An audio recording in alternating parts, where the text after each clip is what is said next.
Couple of things I want to get to before we start today's, I don't really like the crux of today's show. But the first one, it's BelarusHockey.com once again. So we'll see how it all works out. I just don't know if that's a useful source or not. But according to BelarusHockey.com, Charlie, Alexei Kolosov, he was at the it's not Dynamo, it's like Dynamo. Sure, I don't know. Dynamo Minsk training facility the other day. Of course, in the article, it's like he was wearing his Flyers stuff. I just say Minsk because I know how to pronounce that at least. There's a report that he asked his old franchise to terminate his contract with the Flyers. Well, I mean, they can't. But anyway, continue. To help in the negotiations of terminating his contract with the Philadelphia Flyers. I mean, Russia can just do whatever it wants. It's just not, you're on our team, and who's stopping them? If we're going to get into this report a little bit more, there's nothing that Dynamo, whatever the fuck it's called, Minsk can do, I guess, aside from do what Fedotov's team did and basically like be willing to potentially take on IIHF sanctions if they just sign him to a contract while the Flyers have him according to an entry-level deal. Because like that's what's going on here. What's going on here is that Kolosov is under contract with the Philadelphia Flyers. Like that is the crux of what's going on right now, is that he is on an ELC with the Flyers. He was on an ELC with the Flyers last year. They loaned him to Minsk. Now he's on an ELC with the Flyers, and the Flyers don't appear to have any interest in loaning him to Minsk. They want him to come over here. They had him come over here at the end of the season. He played a couple games for the Phantoms, then hung around for the playoffs and whatever. Minsk can't force the Flyers to terminate the contract. They can't. The Flyers would have to work on that with Kolosov's agent. That would have to be something like that. Now, what Minsk could theoretically do is they could just say, screw it, we don't really care what contract you sign. We're going to sign Kolosov to another contract in the KHL, and then he can stay over there. And if the IIHF fines us or sanctions us or whatever, we'll deal with it, because the KHL doesn't even really recognize the IIHF right now anymore anyway. Yeah, they just kind of dropped their affiliation. They don't give a shit. They're just like, well, we don't care. So that would be the only thing that Minsk could do. Now, the key to this whole thing is just, what is Kolosov going to do? Now, as that report says, he apparently was practicing with Minsk, with the team. That could mean that he has no intention of coming back. It could also mean that he just wants to do some workouts with his old teammates while he's still in Belarus. Now, the reporter for Belarus Hockey seems to believe that there's something going on here. I'm not in Belarus, so I don't know. In the end, my understanding is that the Flyers are still expecting. I mean, and obviously, I think there's legitimate concern on the inside that he may just not come. But in the end, he's under contract. Like, he is required to show up for camp in September. And do I suspect that they have more concerns about this than they have let on publicly? Sure. I think back to Brent Flair at the end of development camp, when Brent Flair had the Freudian slip of like, well, if he comes back, and then he stops and he says, well, when he comes. So I'm sure there's concern. Elliot Friedman doesn't report things for no reason. He obviously heard something at the draft that makes him think that there is a chance that Kolosov may not come back for multiple reasons. But in the end, the Flyers' position is, you're under contract. You are obligated to come over and be there for camp.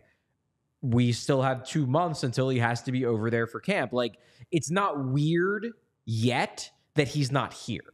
Like, it is completely normal in the middle of July for him to still be in Belarus. It is really not that weird for him to be practicing with his old team, because might want to practice with somebody. I mean, I've seen like Matthias Samuelsson practice with Flyers players. It doesn't mean that the Flyers were about to trade for his rights from Buffalo.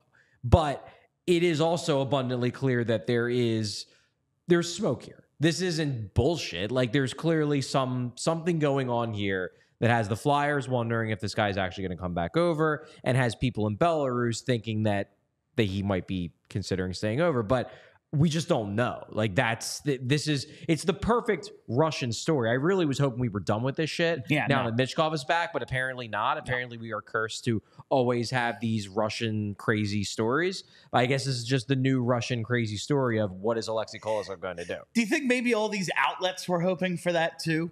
And they're like, we need well, those clicks from Philadelphia, we need baby. those Philadelphia clicks. No, but like I'm just apparently the report because. The thing about him not coming to dev camp, I guess, is what really started to send up the, oh, all right. But then it was like, oh, no, it's excused because he really didn't. I don't buy that. I do not buy that it's excused. They want these guys to come to development camp. Yes. When a guy doesn't come to development camp, it obviously raises eyebrows. Perfect example being the Cutter Gauthier situation where he didn't show up to last year's development camp. And the Flyers poo-pooed it publicly, but in reality, they knew that there was way more to it, and they kept it quiet purposely. And they apologized afterwards, like, sorry, we misled the fans, but this was meant to keep his value up so we could get something back for him in a trade if it came to that. So by virtue of that precedent, them saying that, oh, no, it's no big deal, it's an excused absence for Kolosov, like, you don't believe it because they showed the year before that they are willing for a reason to straight up lie to everyone and say that it's no big deal when it actually is a big deal. So yeah, that was a notable thing, but it wasn't just that. It was the Friedman report. And this has been percolating basically all summer. Basically since he left after the playoffs. Yeah. Like this has been it came out an in ongoing, May, right? This has been an ongoing, oh, well, is there something going on here? They're telling us no, but then something else will pop up. And now the report is like for dev camp, he was scheduled to come over, overslept, missed his flight, and stayed in Belarus. Yeah, that's the... Well, and also, like, it's not like there's only one flight out of Belarus. Just one flight. Like, I'm pretty sure if you really wanted to come over, the Flyers would have booked him another flight. I don't think... Maybe there's only one a month out of Belarus. I remember after the Gauthier trade got announced and we were interviewing players after that game, because it happened during the Pittsburgh game, and then the next day. I forget if we interviewed Travis Sanheim that night or the morning after, but we interviewed him very soon after, and he specifically said, like, look, I obviously have not been getting all the details, but I knew that it was big when he didn't show up to development camp because it's such a big deal to show up to development camp that is something that players do because you want to make a good impression on your future employer or your current employer, depending upon where you are from a contractual standpoint. But it was notable to me that Sanheim was like, that was the thing that raised red flags for me. Because he knows the pressure that they put on these kids to come to development camp. And if a guy still blows it off, that means something more than like, I just didn't feel like it. Yeah. And I feel like that was that night. Like, I feel like I think it was that night. I remember maybe you talking to us about it post game. I don't know. But yeah, it was that. I remember that quote. And then that kind of informs, all right, so that is a big deal. Yeah, it is. That wasn't a one-off. That would be a big deal for anyone to miss it because you want to show up. You want to show up and look good in front of this organization. You want a contract one day. It's worth remembering that, like, and obviously the rules are different for each league, but college kids have to pay their own way. Yes. Yeah. Like, and that was part of the Gauthier thing. And they still show up. Yeah. Because it's important to a Tanner Lazinski or a Wade Allison or whatever to make an impression on the people who he's ultimately going to have to convince he deserves to make the NHL roster 2-3 years in the future. You want to make as good of an impression as possible. You don't want to give them any reason. You don't want to give them any reason to think poorly of you, given the fact that these are the people that are going to be making decisions about your future. And the fact that he didn't show, it's a thing. So, yeah, I remember that was one of the excuses we got for the Gauthier story. It was like, oh, well, they have to pay their own way. It's a pain in the ass, the whole thing. Well, in retrospect, we now know that it was a big deal. Yeah. And that justifiably should have everyone raising their eyebrows just a bit higher when another player doesn't come to development. So let's just say, for the sake of the conversation, maybe they figured this all out. Maybe. Let's just say, for the sake of this conversation, he ain't going to be here. Mm-hmm. Who's the fourth goalie in the organization? Good question. Well, I guess, I mean, if you're talking about depth chart wise, or if you're talking about who would be the guy. Yeah, I mean, last year they brought up some guys from the ECHL while Felix Sandstrom was here. I guess what I'm saying is like the fourth goalie is like Carson Bjarnason or Igor Savragan, but like they're obviously not in the organization. Yes. They're just in the depth chart. In the professional level of this organization, right now, we have Arison and Fedotov. They're in the NHL. We have Cal Peterson, we assume is going to remain buried in the AHL. Alexei Kolosov was going to be his counterpart in the AHL. As far as I can tell, they don't have a guy. Yeah, that's not that big of a deal, though. Like, they could very easily just sign a guy to an AHL-only contract, you know, an AHL vet who is past the point where he's getting NHL two-way contracts or whatever, and just go that route. Also, if they really are that worried about it, you know, you can trade a future consideration 7th-round pick for some AHL vet or whatever, or sign a guy. I'm sure there are still goalies out there that you could toss an NHL contract to if you want. So that's less of a concern to me than just the simple fact that this is Kolosov's a top 10 prospect in their organization. Yeah. I mean, where you rank him, that's just a matter of opinion. I think we ranked him something like 5th or 6th or 7th in that range, which is probably where I would still put him. We'll have our updated top 20 list come out probably sometime in August or September, me and Alex Appleyard. But he's a top 10 prospect in the organization. He's got a ton of talent. He's an intriguing young goalie. And my understanding of the Flyers' goalie plan, and we talked about it on the show last week, I think, is that they want to go into the season and they want to look at Arison, Fedotov, and Kolosov. And the plan is that Arison and Fedotov will be the two goalies at the NHL level. Kolosov will get a ton of games in the AHL. And then after the season is done, they're going to reassess everybody. And then they're going to decide, okay, which two goalies are likely to have a leg up going into next year's camp? Is there one or two that don't look like they're going to cut it? Do we need to go a different route? Do we need to spend a higher-ish pick on a goalie at next year's draft? But they were going to use this year as a year to kind of decide out of these three, you know, is there anyone that's head and shoulders above? Do they all look like busts? Do they all look like they're going to be good? And they were going to reassess next summer. If Kolosov's no longer in the mix, then suddenly, I mean, yeah, you have Carson Bjarnason, you have Igor Zavragan in the pipeline, and they're quality goalie prospects. They are years away. But they're years away. Now you've got only two guys, and one of those two is in his late 20s. He's 28 years old in November. So does it destroy your goaltending plan? No. If Sam Arison proves to be a legit number one, then it's not as big of a deal if Kolosov never comes back over. But it gives you one fewer shot to find that guy, and they're very high on Kolosov's potential. So it wouldn't be franchise crippling, but it certainly would be a disappointment. It would hurt them. Was it Thursday we did goalie day? And we just talked about, I thought, maybe not weird this year because they have kind of this stockpile of goalies now. Maybe they're down one or two, but they have this group of goalies, and you're thinking, all right, we don't need to draft one this year because we're at a certain point, okay, they're all around the same age. Where do they play? And you get into, okay, we're going to loan them out and all this different stuff. So maybe you skip a year. But now, you know, I thought it was odd last year when they take two goalies. But we talked like, all right, you know, you have the Carter Hart situation looming, and ultimately we saw how that went. The Hart situation, I think, drove that. And Fedotov also, like right before that, was arrested. Right. You know, yeah, like, he was out of the mix. He was no longer in the mix, and eventually they figured that all out. But that was two guys right there. It was all right. So you kind of replace them, at least in terms of the numbers you have in the organization. But a lot of people online are always saying, always be drafting goalies because you just want as many darts as possible. Yeah. They have fewer darts now. Well, potentially. Maybe. Potentially, this is a situation where they have fewer darts. I am definitely not at the point where I'm going to criticize Briere for not taking a goalie in the first 3 rounds this year, especially after he took 2 the previous year. It's a bummer because, again, maybe he shows up.